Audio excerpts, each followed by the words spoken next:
আলহামদুলিল্লাহ, আজ 25 এপ্রিল, 26শে শাওয়াল, 12ই বৈশাখ। আমরা আল্লাহ রাব্বুল আলামিনের দরবারে শুকরিয়া আদায় করি। পবিত্র জুমার দিনের এই গুরুত্বপূর্ণ সালাত আদায়ের উদ্দেশ্যে আল্লাহ তাআলা আমাদেরকে যথাসময়ে মসজিদে হাজির হওয়ার সুযোগ দিয়েছেন, আমাদেরকে কবুল করেছেন। আমরা সবাই পড়ি আলহামদুলিল্লাহ। আমি সূরা সফ ধারাবাহিকভাবে আলোচনা করছিলাম। আজকে ভিন্ন একটি বিষয়ে কথা বলা প্রয়োজন হয়েছে। সেটা হলো, আপনারা সবাই জানেন যে বর্তমান সরকার আসার পরে 5ই আগস্টের পরে বেশ কয়েকটি সংস্কার কমিশন গঠন করা হয়েছে। তার মধ্যে অন্যতম একটি কমিশন হলো নারী সংস্কার কমিশন। বর্তমান অন্তর্বর্তীকালীন সরকারের এটি একটি গুরুত্বপূর্ণ পদক্ষেপ যে তারা মহিলাদেরকে আলাদা গুরুত্ব দিয়ে তাদের জীবনমান উন্নত করা এবং মর্যাদা প্রতিষ্ঠা করার জন্য একটি আলাদা কমিশন গঠন করেছেন। কিন্তু এই কমিশন গত সপ্তাহে যে রিপোর্টটা পেশ করেছে, সংস্কারের যে রূপরেখা তারা সরকারের কাছে সুপারিশ করেছেন, এই প্রতিবেদন এবং সুপারিশমালা আংশিক প্রকাশিত হওয়ার পর থেকেই দেশের সংখ্যাগরিষ্ঠ ধর্মপ্রাণ মুসলমানেরা অত্যন্ত ক্ষোভ প্রকাশ করেছেন, অসন্তুষ্টি জানিয়েছেন এবং তীব্র প্রতিবাদ করেছেন। কারণ এই কমিশনের সুপারিশমালার সাথে আমাদের সামাজিক ঐতিহ্য, ধর্মীয় অনুভূতি এবং দীর্ঘদিনের যে সমাজ কাঠামো, নারী পুরুষের যে সম্পর্ক, এটাকে অস্বীকার করে এমন কিছু বিধিবিধান চালুর সুপারিশ করা হয়েছে যেটা গ্রহণ করা হলে আমাদের ধর্মীয়, সামাজিক এবং পারিবারিক অনেক ধরনের ক্ষতির সম্মুখীন আমরা হয়ে যাব। এজন্য কোনো সচেতন ঈমানদার কমিশনের এই সুপারিশগুলো মেনে নিতে পারে না। যেহেতু এদেশের ধর্মপ্রাণ মুসলমানেরা ব্যক্তিগতভাবে ধর্ম পালন ভালোভাবে না করলেও ধর্মের উপর আঘাত এবং কোরআন বিরোধী কোনো আইন তারা সমর্থন করতে পারে না।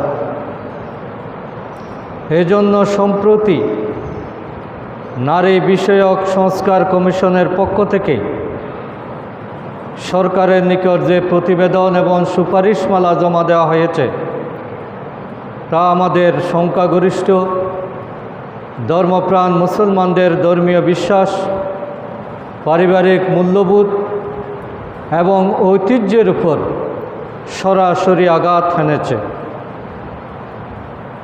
নারী উন্নয়নের নামে একটি ভুল মতাদর্শ এবং পাশ্চাত্য অনুকরণ ভিত্তিক একটি কালচার, একটি আগ্রাসন আমাদের উপর চালিয়ে দেওয়ার চেষ্টা করা হয়েছে। ফলে এ সম্পর্কে যেহেতু আমাদের সাপ্তাহিক প্ল্যাটফর্ম হচ্ছে মসজিদ, বাংলাদেশের আলেম উলামা আজকে এই বিষয়ে জাতিকে সতর্ক করা এটা আমাদের ঈমানি দায়িত্ব। এজন্য আমার এই বক্তব্যগুলো যারা শুনবেন তারা জাতীয়ভাবে এটা উপলব্ধি করার চেষ্টা করবেন এবং যারা নীতি নির্ধারণী পর্যায়ে আছেন তারা যাতে জনগণের সেন্টিমেন্ট বুঝে সিদ্ধান্ত গ্রহণ করেন। কারণ আমরা দীর্ঘদিন স্বৈরাচারের কবলে ছিলাম। বর্তমান অন্তর্বর্তীকালীন বিপ্লবী সরকার ক্ষমতা গ্রহণ করেছে। এদেশের সাধারণ জনগণ, ইসলাম প্রিয় জনগণ মোটেই তাদের শত্রু নয়, বরং তাদের সহযোগী। সুতরাং কোনো ভুল পদক্ষেপ আমাদের জনগণকে যাতে সরকারের মুখোমুখি না নেয় তার জন্য পূর্ব থেকেই সতর্কতা প্রয়োজন। এবং যারা গোলাপানিতে মাছ শিকার করতে চায়, সরকারের সাথে জনগণের দূরত্ব সৃষ্টি করতে চায়, ভুল বুঝাবুঝির সৃষ্টি করতে চায়, এই কমিশনের সুপারিশের পেছনে তাদের কোনো উদ্দেশ্য আছে কি না এটাও বিবেচনায় নেওয়াটা প্রয়োজন। এজন্য কমিশনের সুপারিশসমূহের মধ্যে যদিও বা আমরা পূর্ণাঙ্গ প্রতিবেদনটা আমরা দেখিনি, কিন্তু আংশিক যে প্রতিবেদন প্রকাশ হয়েছে এখানে যে বিষয়গুলো আমাদের মধ্যে উদ্বেগের সৃষ্টি করেছে, জনমনে অস্বস্তি এবং আতঙ্ক জন্ম দিয়েছে, ক্ষোভের জন্ম দিয়েছে, তার মধ্যে কয়েকটা পয়েন্ট হলো এই সুপারিশের 25 নম্বর পৃষ্ঠায় উল্লেখ করা হয়েছে যে মুসলিম উত্তরাধিকার আইন বর্তমানে যেটা আছে, নারী পুরুষের সম্পত্তি বন্টন, কোরআনের যেটা বিধান, সেই বিধানকে অগ্রাহ্য করে তারা সমান অধিকারের কথা বলেছে। অর্থাৎ ভাই আর বোনের সম্পত্তির অর্ধেক পাওয়ার যেটা বিধান কোরআন দিয়েছে সেটাকে বাতিল করে ভাই যতটুকু পায় বোনও ততটুকু পাবে, এই ধরনের আইন করার জন্য এই কমিশন সুপারিশ করেছে, যেটা সম্পূর্ণ শরিয়া বিরোধী এবং আমাদের সংবিধানে যে ধর্মীয় স্বাধীনতার কথা বলা হয়েছে সেই ধর্মীয় স্বাধীনতারও স্পষ্ট লঙ্ঘন।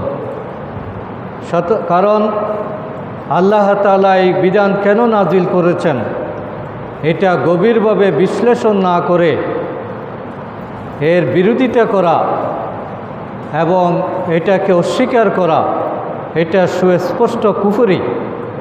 কোনো ধর্মপ্রাণ মুসলিম এটা মেনে নিতে পারে না। সুতরাং এটা শরিয়া বিরোধী এবং সংবিধান বিরোধী। সম্পত্তি বন্টনের যেটা নীতিমালা কোরআন দিয়েছে আমরা কখনো এটার বিপক্ষে অবস্থান নিতে পারি না।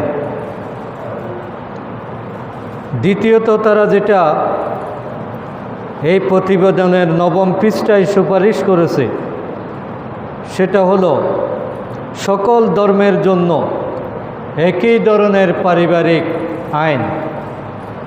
বাংলাদেশে কমপক্ষে 4টি বড় বড় ধর্মের অনুসারী আছে, হিন্দু, মুসলিম, খ্রিস্টান, বৌদ্ধ। এই সুপারিশমালায় সকলের জন্য একই ধরনের অভিন্ন পারিবারিক আইন চালু করার সুপারিশ করা হয়েছে, যেটা আমাদের পারিবারিক স্বাধীনতা এবং ধর্মচর্চাকে বাধাগ্রস্ত করবে।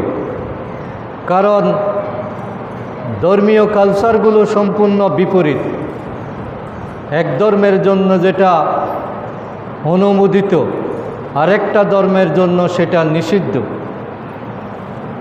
এই জন্য পারিবারিক সিস্টেমগুলো এখানে ভিন্ন ভিন্ন। মুসলিম বিবাহ রীতি আর হিন্দু বিবাহ রীতি মোটেই একরকম হতে পারে না। কালচার, ধর্মীয় আইনকানুন, সংস্কৃতি যেহেতু ভিন্ন ভিন্ন, সুতরাং এগুলোকে অভিন্ন পারিবারিক আইন প্রণয়ন করা এটা একটা ষড়যন্ত্র এবং এটা মোটেই কোনো সুন্দর সিস্টেম চালু করার কারণ হতে পারে না। তৃতীয়ত, এই সুপারিশমালায় 9 পৃষ্ঠায় নারী পুরুষের সম্পর্কটাকে ক্ষমতার দ্বন্দ্ব হিসেবে তুলে ধরা হয়েছে। অথচ আমাদের মুসলিম সমাজে নারী পুরুষ যেটা সুখের সংসার গড়ে তোলে, এই সংসারের মধ্যে কোনো দ্বন্দ্ব নেই, বরং সংসারটা হয় সহমর্মিতার মাধ্যমে, মমতার মাধ্যমে, সহযোগিতার মাধ্যমে। এটাকে দ্বন্দ্ব হিসেবে তুলে ধরা, এটা আমাদের দীর্ঘদিনের পারিবারিক যেটা সৌহার্দ্য এবং সম্প্রীতি, এটাকে ধ্বংস করে দেওয়ার একটা পায়তারা।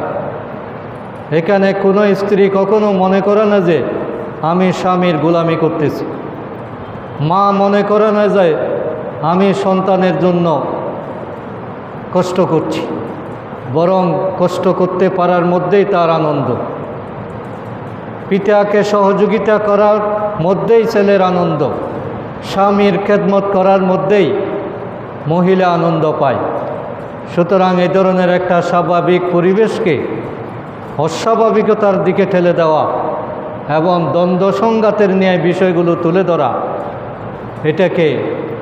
এটা মোটেই কোনো সৎ উদ্দেশ্যে করা হয়েছে বলে আমরা মনে করি না। জাতিসংঘ প্রণীত কিছু নিয়ম বিবাহ এবং পারিবারিক ব্যবস্থায় চালু করার সুপারিশ করা হয়েছে, যেগুলো বাংলাদেশি কালচার এবং ইসলামী ঐতিহ্যের সাথে মোটেই মিলে না। সুতরাং পাশ্চাত্যের যে নারীবাদী নীতি, উগ্র নীতি, উচ্ছৃঙ্খলার নীতি, এই নীতি মোটেই এখানে গ্রহণযোগ্য হতে পারে না। এখানে আরেকটি মারাত্মক বিষয় সুপারিশ করা হয়েছে, সেটা হলো পতিতাবৃত্তি, যেটা সকল ধর্মীয় দৃষ্টিতে একটি ঘৃণ্য কাজ। ইসলাম তো সমর্থন করেই না, কোনো ধর্ম এটাকে নৈতিকভাবে সাপোর্ট দেয় না। কিন্তু এই সুপারিশমালায় বলা হয়েছে তাদেরকে শ্রমজীবী হিসাবে স্বীকৃতি দিয়ে এটার জন্য আলাদা আইন করা, যাতে তারা নির্বিঘ্নে তাদের পতিতাবৃত্তিকে একটা পেশা হিসাবে চালিয়ে যেতে পারে। এই কথাটা মোটেই কোনো সুস্থ মস্তিষ্কের সুপারিশ হতে পারে না। কারণ পতিতাবৃত্তি এটা হলো একটা আপদ, এটা হলো একটা বিপজ্জনক অবস্থা। কোনো মানুষ যদি নালা নর্দমায় পড়ে যায় কোনো কারণে, কারো পক্ষ থেকে দাবি করা হয় না যে যেহেতু সেখানে সে পড়ে গেছে, সুতরাং ওই নালায় কিভাবে থাকা যায় ওইখানে পরিবেশ সৃষ্টি করা হোক। সেই কথা কেউ বলে না, বরং বলে যে তাড়াতাড়ি ওই নালা থেকে তাকে উদ্ধার করা হোক, তাকে স্বাভাবিক জীবনে নিয়ে আসা হোক। এই জন্য পতিতালয় যেগুলো গড়ে উঠেছে, এগুলো হলো এক একটা নোংরা নালা নর্দমার নিয়ে, বিভিন্ন কারণে, বিভিন্ন দুর্ঘটনার কারণে আমাদের মা বোনদের একটা গুরুত্বপূর্ণ অংশ তারা এই পেশায় লিপ্ত হয়ে গেছে। কেউ পাচার করার কারণে, কেউ ষড়যন্ত্রের কারণে, তারা এই দুর্ঘটনায় পতিত হয়েছে। সুতরাং এটাকে আইনি বৈধতা দেওয়া এটা মোটেই সুস্থ চিন্তার পরিচয় বহন করে না, বরং সেখান থেকে তারা কীভাবে উদ্ধার হতে পারে এবং এই দুর্ঘটনায় যাতে আর কেউ পতিত না হয়, এই পথে যাতে আর কেউ পা বাড়াতে বাধ্য না হয়, তাদেরকে পুনর্বাসন করা, তাদেরকে নিরুৎসাহিত করা, তাদের জন্য উপযুক্ত ব্যবস্থা করা, এটাই হলো সরকারের দায়িত্ব। কোনো সুস্থ সমাজ ব্যবস্থা পতিতাবৃত্তিকে পেশা হিসেবে মানে না, বরং সেটা নির্মূল করার উপযুক্ত পদক্ষেপ গ্রহণ করা, পুনর্বাসনের ব্যবস্থা করা, এটাই হলো রাষ্ট্রের দায়িত্ব। সুতরাং কমিশনের এই সুপারিশমালার ব্যাপারে আমাদের তৌহিদি জনতার পক্ষ থেকে, সংখ্যাগরিষ্ঠ মুসলিম জনতার পক্ষ থেকে আমাদের যেটা অবজারভেশন এবং আমাদের যেটা অবস্থান, আমরা সেটা ঘোষণা করতে চাই। আমাদের একত্রে বক্তব্য হলো, এই কমিশনের প্রধান থেকে শুরু করে সদস্য হিসেবে যে সমস্ত নারীদেরকে অন্তর্ভুক্ত করা হয়েছে, তারা দেশের ধর্মপ্রাণ মুসলিম নারীদের প্রতিনিধিত্ব করে না। তাদের পোশাক পরিচ্ছদ এবং চেহারা সুরত বিবেচনা করলেই বোঝা যায় এইগুলো কোনো ভালো মুসলিম পরিবার থেকে আসেনি এবং মুসলমানদের কোনো পারিবারিক ঐতিহ্য শিক্ষা তারা লাভ করতে পারেনি। তারা শিক্ষা গ্রহণ করেছে পাশ্চাত্য শিক্ষা, তারা রিপোর্ট কালেকশন করেছে পাশ্চাত্য থেকে। কিন্তু যে দেশে সকালের আজানে মানুষের ঘুম ভাঙে,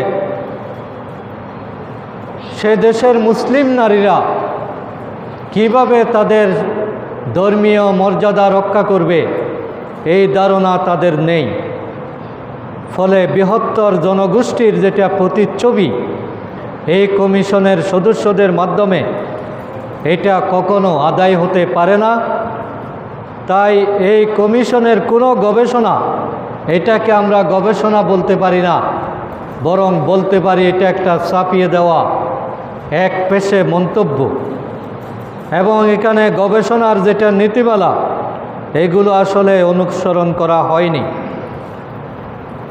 এটাকে একটা ভালো কমিশন করা যেত যদি এখানে মুসলিম স্কলার যে সমস্ত মহিলারা আছে, বিভিন্ন শিক্ষাবিদ আছে, ধর্মীয় জ্ঞান রাখেন, এদেশের কৃষ্টি কালচার সম্পর্কে ধারণা রাখেন, এই ধরনের মহিলাদেরকে দিয়ে যদি এই কমিশনটা গঠন করা হতো, তাদের সুপারিশ, তাদের মতামত, তাদের থেকে যদি কোনো কিছু গ্রহণ করার চেষ্টা করা হতো, তাহলেই এটা হয়তো একটা ভালো রিপোর্ট বের হয়ে আসতো।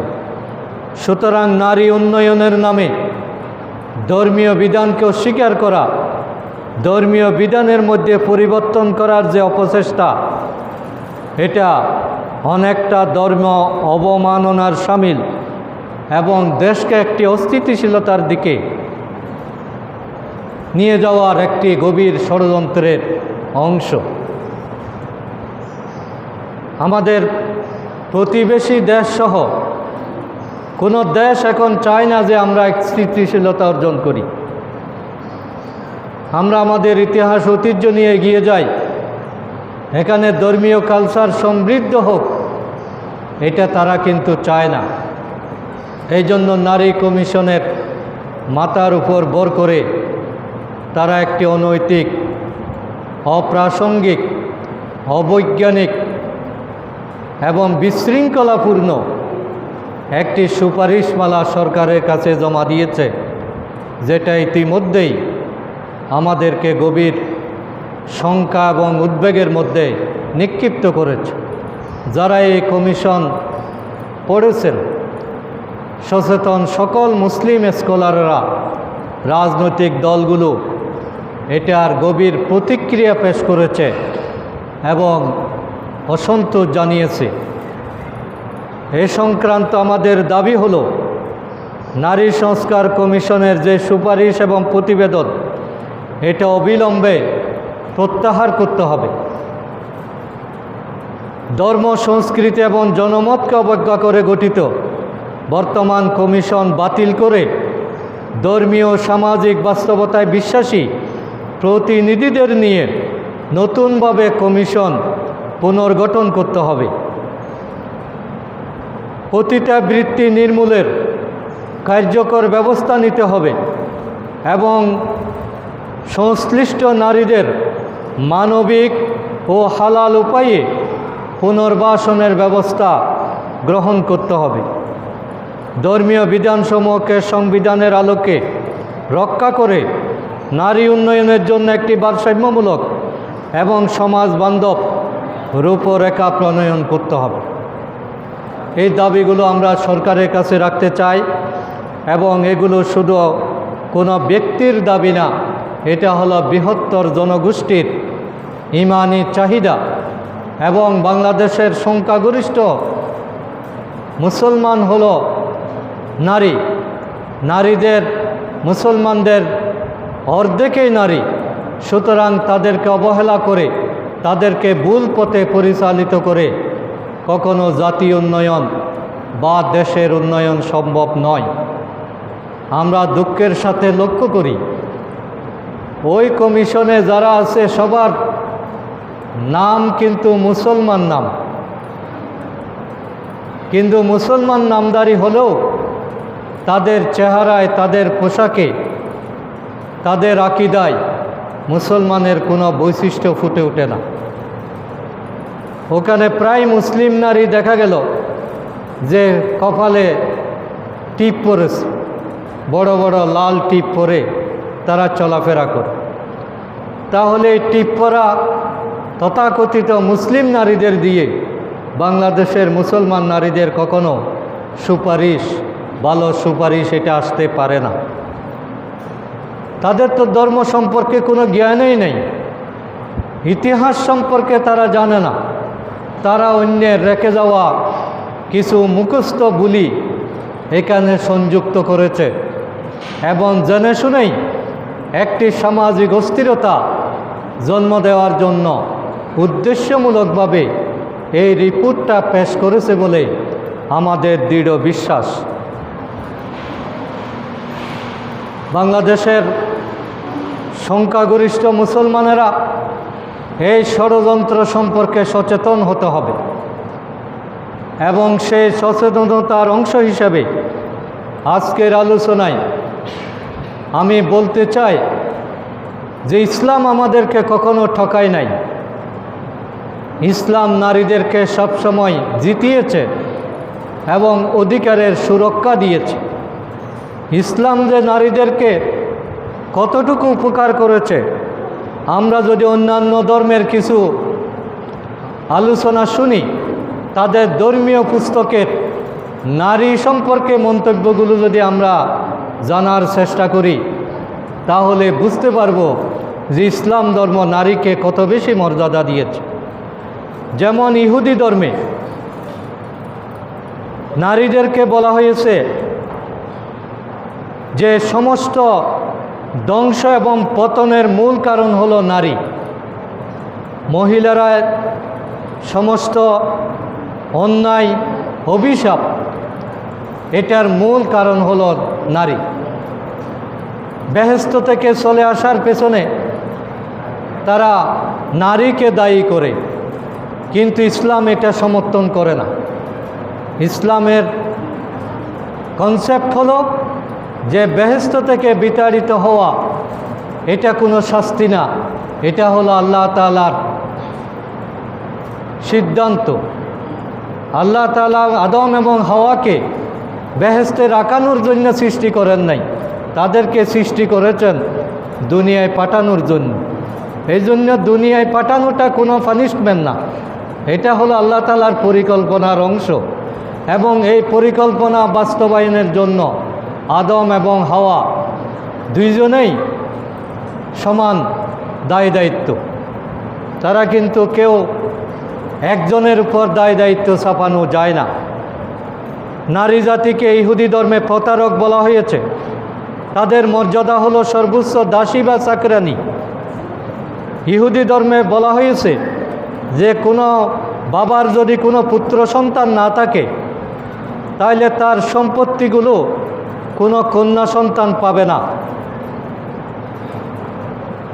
ইসলাম ধর্মে তো পুত্র না থাকলে কন্যারা পায়, কিন্তু হিন্দু ধর্মে এই ব্যবস্থাপনা নাই, ইহুদি ধর্মে এই ব্যবস্থাপনা নাই। ইহুদি ধর্ম বলছে যদি পুত্র না থাকে তাহলে পিতা এগুলো বিক্রি করে দিতে পারবে, এগুলো তার মেয়েকে দেওয়ার প্রয়োজন নাই। ইহুদি ধর্ম এত নিকৃষ্টভাবে মেয়েদেরকে উল্লেখ করেছে যে ইহুদিদের এক বাদশা আইন করেছিল যে কোনো মেয়েকে যদি বিয়ে দেওয়া হয় সে স্বামীর ঘরে যাওয়ার আগের রাতে তাকে বাদশার সাথে এক রাত থাকতে হবে। এটা ইহুদি ধর্মে আইন করে ইহুদি বাদশাহী আইন চালু করেছিল। সুতরাং নারীদের কোনো মর্যাদা, কোনো স্বকীয়তা, কোনো আভিজাত্য, কোনো অধিকার আমরা ইহুদি ধর্মে পাই না। খ্রিস্টান ধর্মে নারীদেরকে বলা হয়েছে নারীরা হলো শয়তানের দরজা, গেটওয়ে অফ ডেভিল। নারীদের মাধ্যমে শয়তান পুরুষ সমাজে প্রবেশ করে, পুরুষের কাছে প্রবেশ করে। এটা হলো নারী সম্পর্কে খ্রিস্টান ধর্মের ধারণা। নারীকে তারা বলেছে বিপজ্জনক, অশান্তির উৎস। 586 খ্রিস্টাব্দে ফ্রান্সে একটা সম্মেলন হয় খ্রিস্টান ধর্মের উদ্যোগে।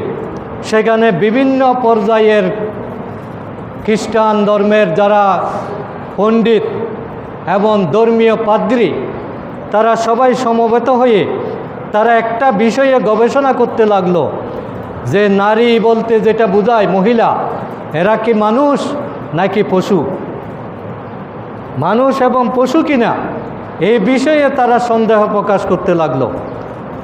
বহু চিন্তাভাবনা এবং তর্ক বিতর্কের পরে সম্মেলন শেষে তারা সিদ্ধান্ত নিল তবে নারী মানুষ, কিন্তু এমন মানুষ যার জন্মই হলো পুরুষের সেবা করার জন্য, নারীর আর কোনো কাজ নাই। এটা হলো খ্রিস্টান ধর্মের ধারণা। এবং খ্রিস্টান ধর্ম বলে নারী হলো শয়তানের বাহন, সমস্ত অন্যায়ের উৎস, কেন্দ্র। এবং একটা সাপ বিচ্ছু থেকে, একটা ক্ষতিকর প্রাণী থেকে মানুষ যেভাবে রক্ষা পেতে চায়, নারী থেকেও সে পরিমাণ দূরত্ব বজায় রাখতে হবে। তাদেরকে অত্যন্ত ক্ষতিকর বিষয় হিসেবে উল্লেখ করা হয়েছে খ্রিস্টান ধর্মে। প্রাচীন ভারতীয় যে বই পুস্তক এবং যেই ধর্মীয় শাস্ত্রগুলো, সমস্ত শাস্ত্রের মধ্যে নারীকে উল্লেখ করা হয়েছে মৃত্যুর সাথে, নারীকে উল্লেখ করা হয়েছে জাহান্নামের সাথে, নারীকে বলা হয়েছে বিষ, নারীকে বলা হয়েছে সাপ, নারীকে বলা হয়েছে আগুন। সাপ, বিচ্ছু, আগুন, নারী, জাহান্নাম, এইগুলো থেকে একজন মহিলা মোটেই উন্নত কোনো সত্তা নয়। এটা হলো প্রাচীন ভারতীয় পুস্তকের উদ্ধৃতি। এবং একজন পিতা বা স্বামীর নিকট একজন মহিলার পাওয়ার কোনো অধিকার নাই। সেখানে বলা হয়েছে নারীরা হলো স্বভাবগত দোষে দোষী, তারা সবসময় মিথ্যা কথা বলে, এটা তাদের স্বভাব। মিথ্যা বলা, মিথ্যা চিন্তা করা, খারাপ কাজ করা, ধোঁকা দেওয়া, প্রতারণা করা, নির্বুদ্ধিতা, পঙ্কিলতা, নির্দয়তা, এইগুলো হলো নারীর স্বভাবগত দোষ। অর্থাৎ নারী যে একটা মানুষ, তার মধ্যে যে একটা ভালো কোনো উপাদান থাকতে পারে, এটা কোনো বইতে স্বীকার করা হয়নি। প্রাচীনকালে হিন্দু পণ্ডিত যারা ছিলেন তারা মনে করতেন যে মানুষ যদি পারিবারিক জীবন বর্জন না করে তাহলে সত্যিকার জ্ঞানী হতে পারবে না। এবং নারীরা যেহেতু অলুক্ষণে, সুতরাং বিয়ের পরে কোনো নারীর স্বামী যদি মারা যায়, ওই নারীর বেঁচে থাকার আর কোনো মানে হয় না, কোনো অধিকার নাই। এই জন্য তারা আইন করেছিল যে স্বামী মারা গেলে স্বামীর চিতার সাথে সহমরণ করতে হবে, একই সাথে ওই মহিলাকেও আগুনে পুড়িয়ে ফেলতে হবে। এবং তারা বলল যে স্বামীর সাথে যদি সহমরণ হয় তাহলে সে স্বামীর সাথে একই সাথে স্বর্গে যেতে পারবে। যুবতী নারীদেরকে বলিদান দেওয়া হতো দেবতার উদ্দেশ্যে। জীবনে কোনো স্বাদ, আনন্দ, উৎসাহ যোগদান করা এটা তাদের জন্য সম্পূর্ণ নিষিদ্ধ ছিল। ঈশ্বরচন্দ্র বিদ্যাসাগর, রাজা রামমোহন রায় এইগুলোর বিরুদ্ধে আন্দোলন করেছেন দীর্ঘদিন। এবং এই দুইজন ব্যক্তির অবদান না রাখলে এখনও পর্যন্ত হিন্দু মহিলাদেরকে স্বামীর সাথে সাথে মরে যেতে হতো, আত্মাহুতি দিতে হতো। ইউরোপে নারীদের কি অবস্থা? পাশ্চাত্য সমাজে নারীকে মনে করা হয় যে পরিত্যক্ত বস্তু, হাটে বাজারে তাদেরকে বেচা কেনা হয়। গ্রিকেরা মনে করে নারী হচ্ছে শয়তানের চেয়ে ঘৃণিত বস্তু। ইউরোপে নারীদের উপর চলত মানসিক নির্যাতন। নারী উপার্জন করতে পারবে কিন্তু ভোগ করতে পারবে না। সম্পত্তির উপর, ইনকামের উপর, বেতনের উপর নারীর কোনো অধিকার স্বীকার করা হতো না। আর প্রাচীন আরবে নারীদের কি অবস্থা ছিল? আল্লাহ রসুল সাল্লাল্লাহু আলাইহি সাল্লাম যখন দুনিয়ার বুকে আগমন করেন তখন নারীদের অবস্থা ছিল খুবই নাজুক, দুর্দশাগ্রস্ত এবং ভয়াবহ। মেয়ে সন্তান জন্ম নিলে বাবার মুখ কালো হয়ে যেত। সে এটা কাউকে পাবলিশ করতো না। নারী জন্ম নিয়েছে এ কথা জানাটা সে অপমানজনক মনে করত। এবং এই কারণে আমি মেয়ে সন্তানের বাবা এই পরিচয় দিতে হবে, এই দুঃখে সে মেয়ে জীবন্ত শিশুকে জীবন্ত কবরস্থ করত। একটা দুইটা না, এটা ছিল সমাজের স্বাভাবিক নিয়ম যে কন্যা সন্তান জন্মের সাথে সাথেই তাদেরকে হত্যা করা হতো। নারীদেরকে ইচ্ছে মতো তালাক দেওয়া হতো, অকথ্যভাবে নির্যাতন করা হতো, হৃদয় বিদারক বিভিন্ন দুর্ঘটনা সংঘটিত হতো। তাহলে এই ছিল সামগ্রিক বিশ্বের নারীদের প্রতি ধর্মগ্রন্থ এবং সভ্যতার ব্যবহার। কিন্তু আল্লাহ রসুল সাল্লাল্লাহু আলাইহি সাল্লাম রহমতুল্লিল আলামিন হিসাবে পৃথিবীতে আগমন করলেন। সেই রহমতের একটা বিরাট অবদান হলো তিনি নারীদেরকে এই অভিশাপ থেকে, এই অমর্যাদা থেকে, তাদেরকে যে খারাপভাবে চিত্রিত করা হয়েছে সেখান থেকে তিনি তাদেরকে মুক্তি দিয়েছেন। আল্লাহ তাআলা পবিত্র কোরআনুল কারীমে ঘোষণা করেছেন যে নারী পুরুষ বলতে আলাদা কোনো মর্যাদা নাই, মর্যাদা সবার সমান। মর্যাদার মাপকাঠি হলো আল্লাহকে ভয় করা। এবং আমরা যে কোনো বিয়ের অনুষ্ঠানে আগদর সময় যে আয়াতটা তেলাওয়াত করি, সূরা নিসার 1 নম্বর আয়াত, এই আয়াতের মাধ্যমে নারীদের যে মর্যাদা এটা সুপ্রতিষ্ঠিত করা হয়েছে। আল্লাহ তাআলা বলছেন, ইয়া আইয়ুহান নাসু ইত্তাকু রাব্বাকুমুল্লাযী খালাকাকুম মিন নাফসিন ওয়াহিদা। হে মানুষ, তোমরা রবকে ভয় করো যিনি তোমাদেরকে সৃষ্টি করেছেন নাফসিন ওয়াহিদা, একটি নফস থেকে। অর্থাৎ নারী পুরুষের জন্ম হলো একটা নফস থেকে, একটা প্রাণ থেকে। মিন নাফসিন ওয়াহিদাতিন ওয়া খালাকা মিনহা যাওজাহা ওয়া বাসসা মিনহুমা রিজালান কাসীরা। আর তা থেকে তিনি সৃষ্টি করেছেন ওয়া খালাকা মিনহা যাওজাহা, সেখান থেকে তিনি সৃষ্টি করেছেন তার স্ত্রীকে। আদমের একটা অংশ হলো হাওয়া। আদম আলাইহিস সালামের শারীরিক অংশ থেকে হাওয়াকে আল্লাহ তাআলা সৃষ্টি করেছেন।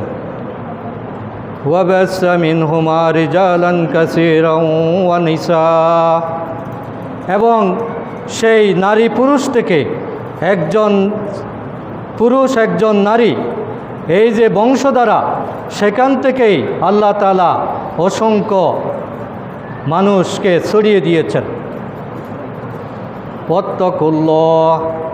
ওয়াত্তাকুল্লাহাল্লাযী তাসালুনা বিহি ওয়াল আরহাম, তোমরা আল্লাহকে ভয় করো যার মাধ্যমে তোমরা একে অপরের কাছাকাছি এসেছো। এই যে নারী পুরুষের বন্ধন, পবিত্র বন্ধন, এটা আল্লাহর হুকুম।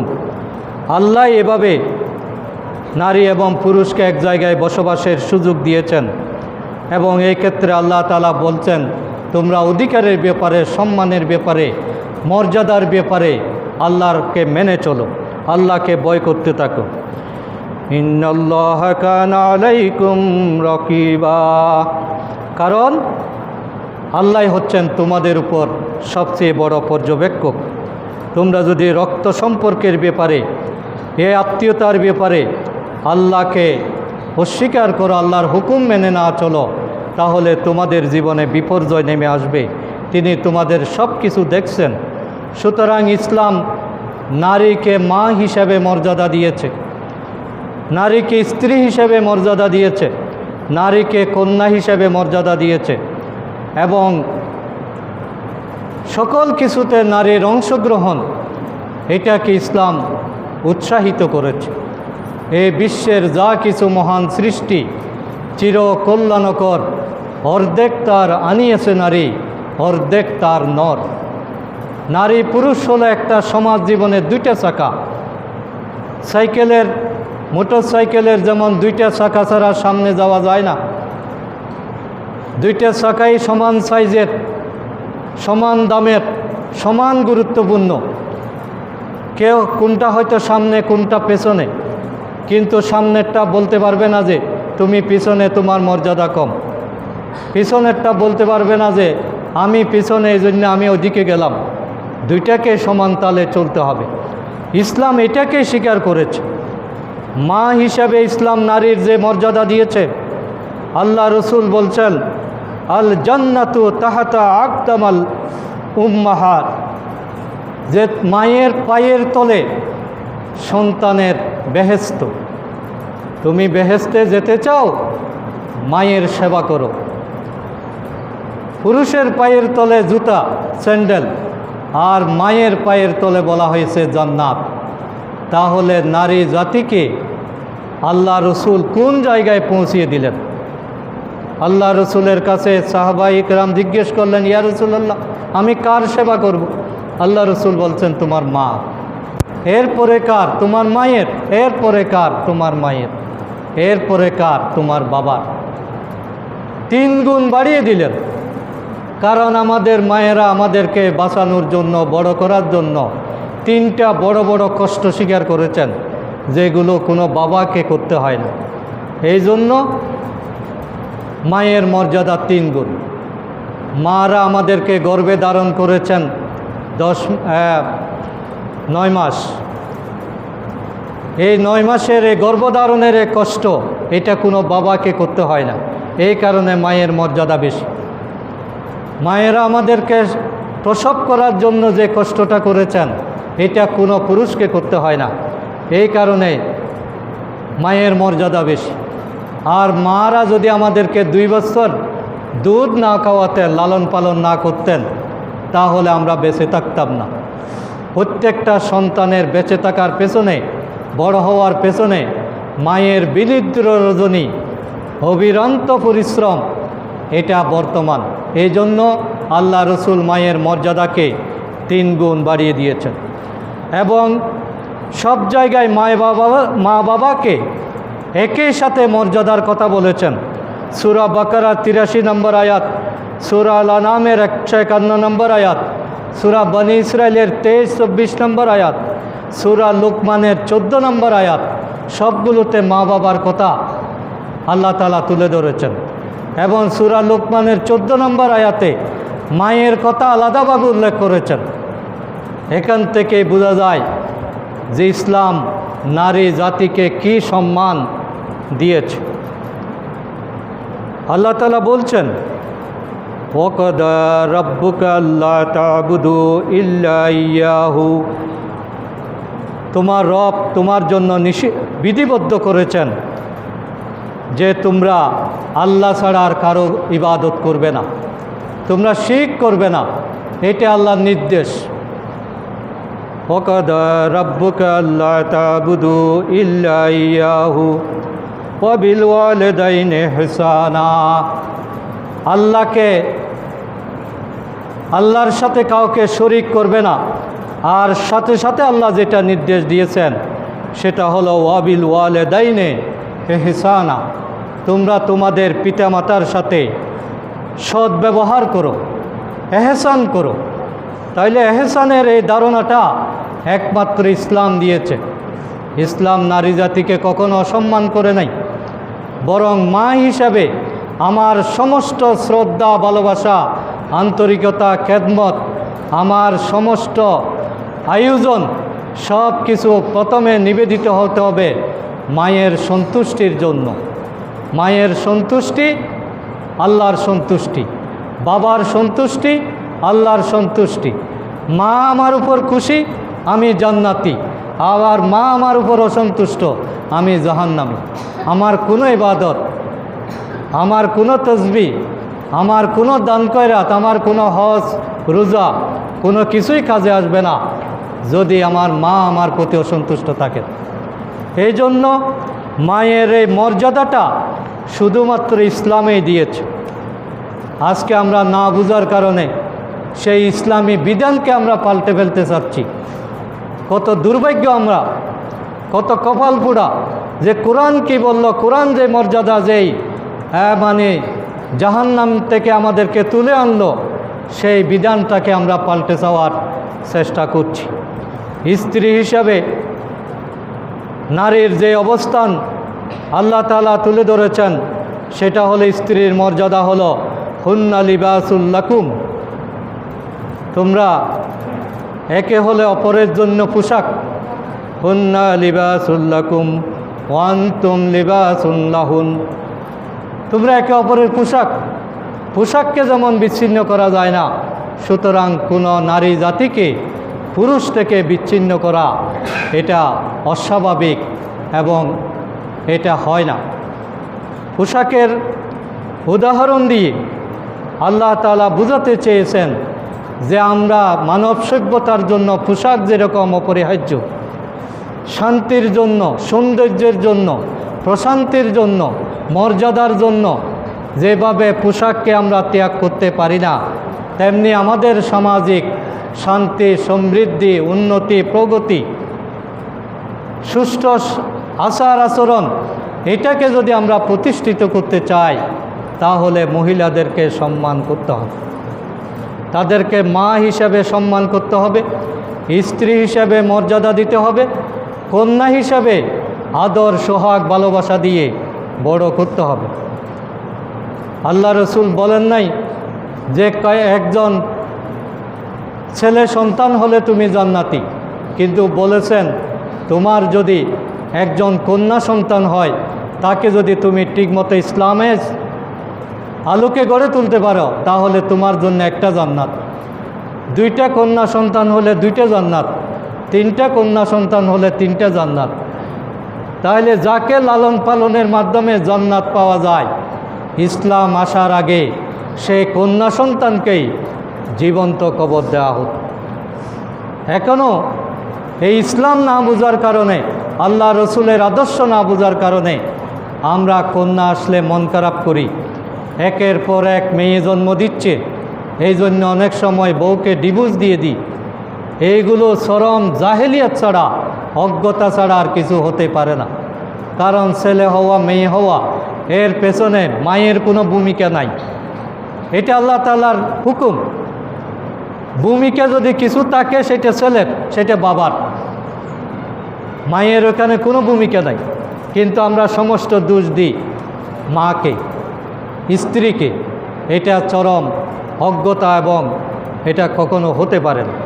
সুতরাং আমরা ইসলামকে জানার চেষ্টা করি, কোরআনের বিধানগুলো জানার চেষ্টা করি এবং সরকারকে অনুরোধ করব আপনারা আগুন নিয়ে খেলবেন না, আপনারা কোরআনের আইন পরিবর্তন করা, সামাজিক বিশৃঙ্খলা সৃষ্টি করা, এই ধরনের কোনো হঠকারী সিদ্ধান্তে যাবেন, নিজেরাই বিপদে পড়বেন। আল্লাহ তাআলা আমাদের সকলকে তৌফিক দান করুন। আসসালামু আলাইকুম ওয়া রাহমাতুল্লাহ।